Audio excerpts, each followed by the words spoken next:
Assalamualaikum warahmatullahi wabarakatuh.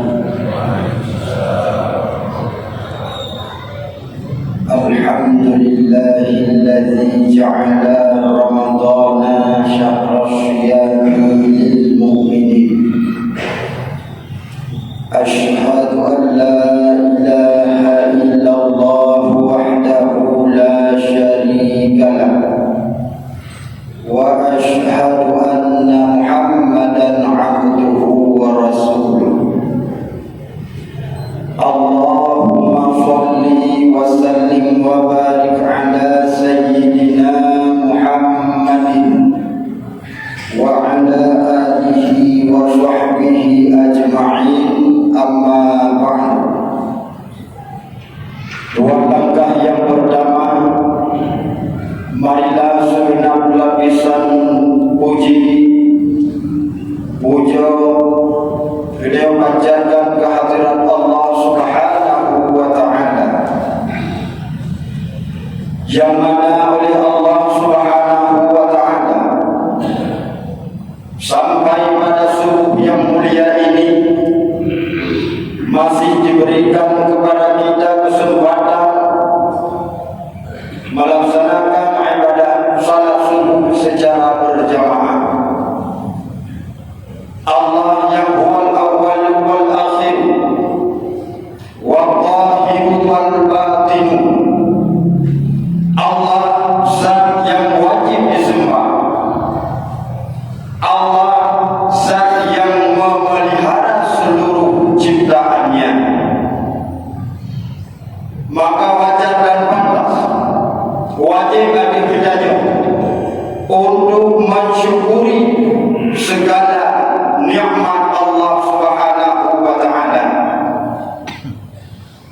Nikmat diibaratkan oleh baginda Rasul bagaikan binatang yang liar. Yang binatang yang liar tersebut harus bertanya ikan. Menanggung ditafsirkan oleh Nabi akan nikmat yang diberikan kepada kitanya perlu tidak ikat, yaitu dengan syukur. Bila mana kita tak syukuri akan nikmat Allah, maka Allah akan ditambah nikmat kepada kitanya.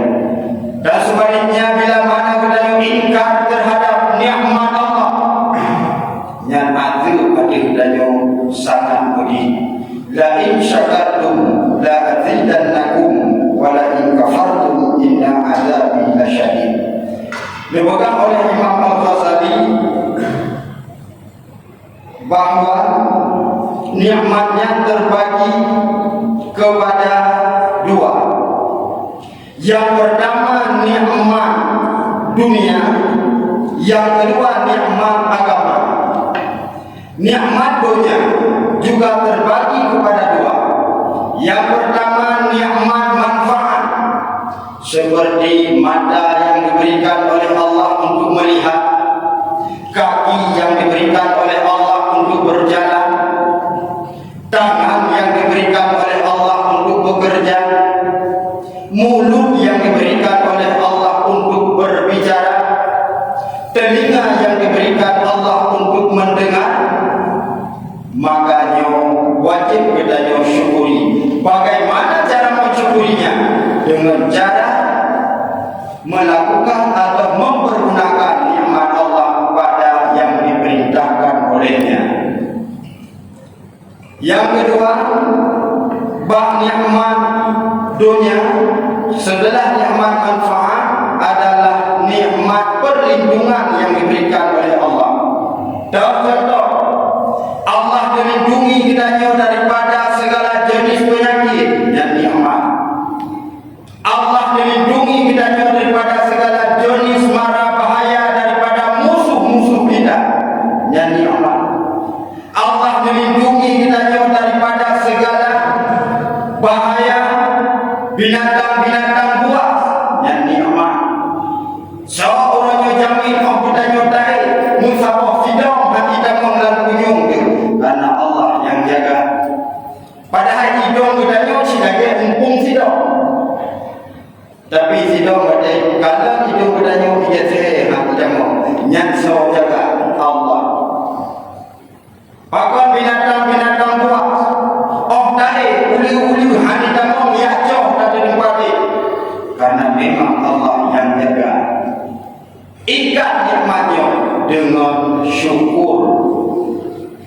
Yang kedua, nikmat agama. Nikmat agama juga terbagi kepada dua. Yang pertama taufik.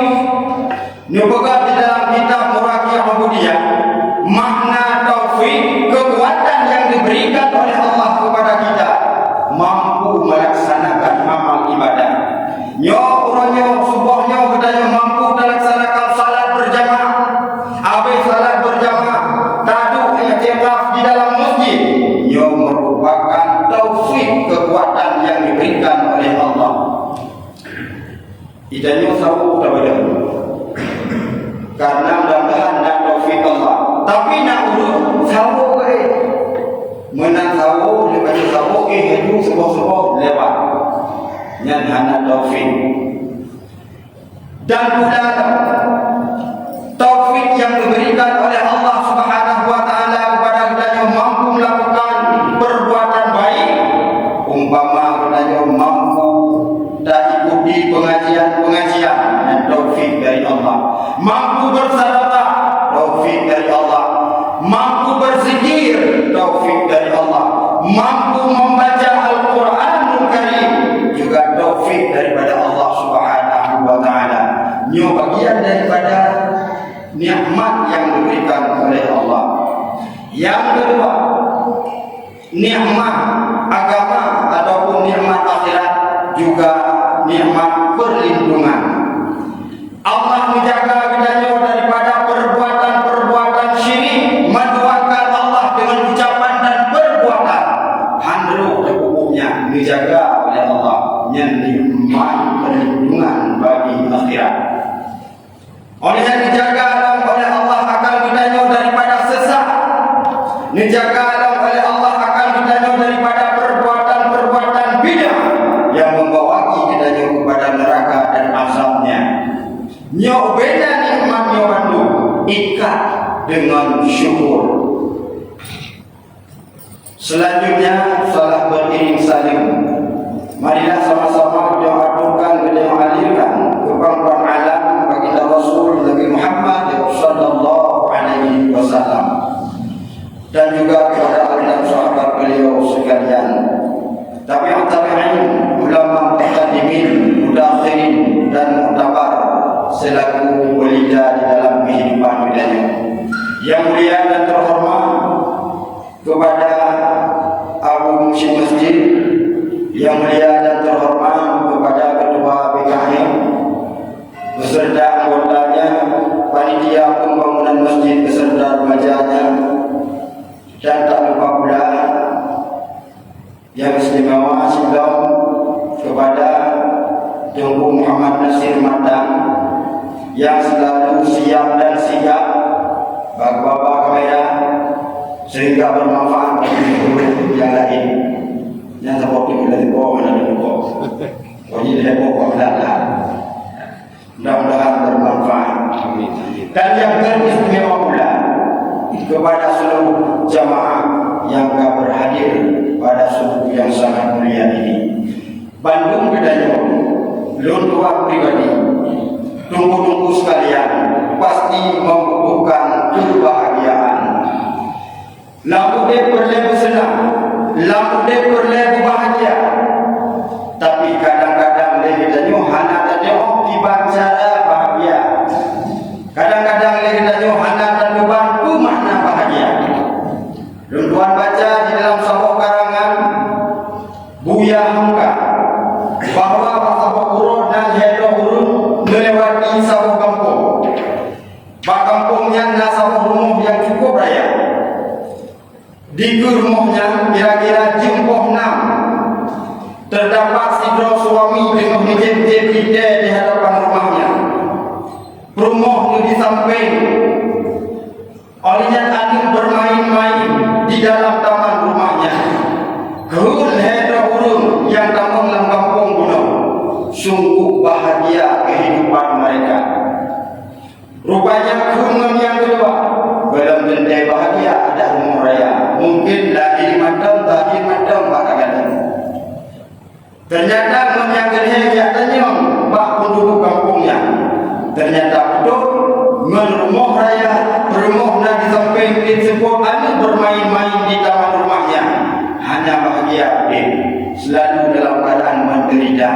Maka benar-benar wajar dan pantas para pakar-pakar ilmu, para ahli-ahli ilmu, mulai daripada ahli filsafat yang disebut dengan filosof sampai kepada ahli tasawuf, yaitu para sufi, mengartikan makna bahagia. Seorang filosof Yunani mengartikan makna bahagia tergantung siapa orangnya. Yang bahagia menurut tuan belum tentu bahagia menurut bungku. Yang bahagia menurut bungku belum tentu yang bahagia menurut tuan. Yang bahagia pak suami belum tentu bahagia pak isteri. Contoh, bahagia kadang bahagia lagu tak kawin dua, bahagia di orang. Yang tidak ada yang bisa kawin, nggak bahagia. Bukan yang bahagia yang kawin dua, yang bukan bahagia yang waktunya mau. Berarti yang bahagia apa katanya? Belum tentu bahagia apa pun. Menanti yang bahagia apa pun, yang belum tentu bahagia apa katanya. Itu juga kita nyoba berorangnya belum aja yang harga 2 juta. Kita nyoba sepuro-puro bagian itu. Itu bahagia katanya, han bahagia. Tapi urinya bukan bahagia katanya. Yang bahagia apa ini? Belum tentu bahagia apa pun sih. Jadi menurut ahli filsafatnya bahagianya tergantung umur. Nah bahagia mungkin bagi dokter, bahagianya bukan pada rumah yang besar, bukan pada mobil yang mewah. Yang ada kadang biasa punya dokternya. Tapi si bahagia dokter mampu menyembuhkan pasiennya, tidak perlu memerlukan obat, tapi hanya sekedar dengan mengatur pola makan. Bahagia betul. Di urung raja bilangnya, mungkin dikoknya sama juga dengan dokter untuk menyembuhkan orang sakit. Tapi kau dengan mengatur pola makan, dengan puji, dengan membaca mantra-mantra yang telah diamalnya, mungkin boleh kena. Yang aneh dong, bahagia Allah menghadap dia, ya kawin. Nyati kita nyoba yang ada ada kawin, ciri begitu. Nyati tinggal dan yang kita rumpangan, nyata mudah kita nyoba yang ada. Bengok polimang saja, lu berarti kawin lampu. Nyat sampai polimang sepuluh kalau kadang yang ada menjamu bebe pada kawin, tapi bersabar. Papan bersabar memang hilang bahagia. Menyoginan bidang kalian dipasai. Tajoknya tak tahu kemudian kumpul mata kawin kadang lebih peng 10 ribu. 10 ribu dia tak pasal longgur kali longgur gabu kali kesin di Mekah lo ala umum 3 tahun sekali malam ini. Tapi ganyan boleh oleh kadang mau boleh kemawi kebahinan bahagia. Tapi ada orang yang bahagianya lebih sederhana. Nyobi kadang hidup belakang tapi hina tidak bahagia. Kena ularham yang orang nyacin bayang tiba-tiba sampo mentang di minyak di 20 ribu sampo dolar 5 ribu sampo dolar 5 ribu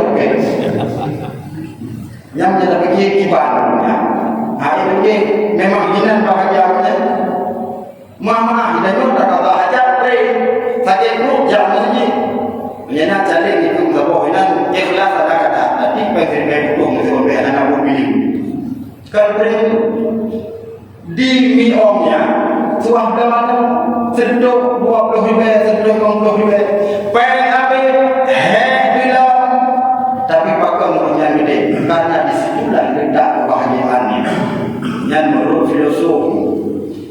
Tapi makna bahagia menurut dalam pandangan Islam yang dikatakan oleh Imam Al-Ghazali mampu menundukkan hawa nafsu. Orang yang mampu menundukkan hawa nafsunya itulah orang yang bahagia. Bagaimana cara menundukkan hawa nafsu? Allah memegah masa Nabi Allah Daud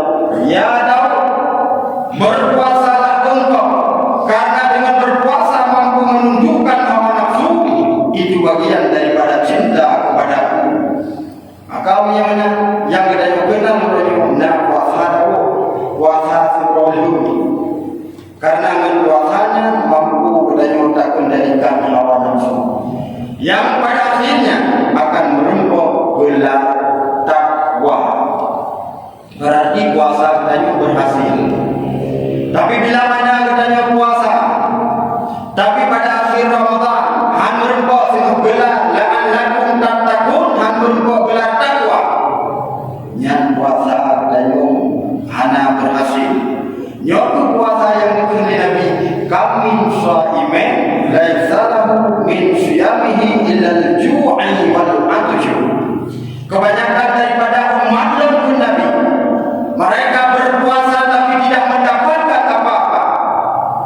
Yang mereka dapatkan hanyalah lapar dan haus. Tak jauh baca kesimpulan dari komentar yang kau uraikan. Nikmat Allah ikat dengan syukur. Karena seorang yang mensyukuri nikmat Allah, yang akan tambah-tambah nikmat kepada dunia. Dan seorang yang ingkar terhadap nikmat Allah, yang azim sangat pedih. Dan yang kedua kesimpulannya, kita boleh bahagia. Kibat cara supaya kita bahagia, raihlah gelar takwa. Bangkalah takwa, insyaallah kita akan bahagia. Seorang yang bahagia, tempatnya singgung di dalam syurga ya Allah. Amin ya Allah ya Rabbal Alamin. Mungkin pada kesempatan yang sangat singkat ini, hanya ini yang dapat Al-Faqir sampaikan. Mudah-mudahan bermanfaat bagi Al-Faqir sendiri dan hendaknya bermanfaat bagi jamaah sekalian. Usikum wa nafsi bitaqwallah. Wassalamualaikum warahmatullahi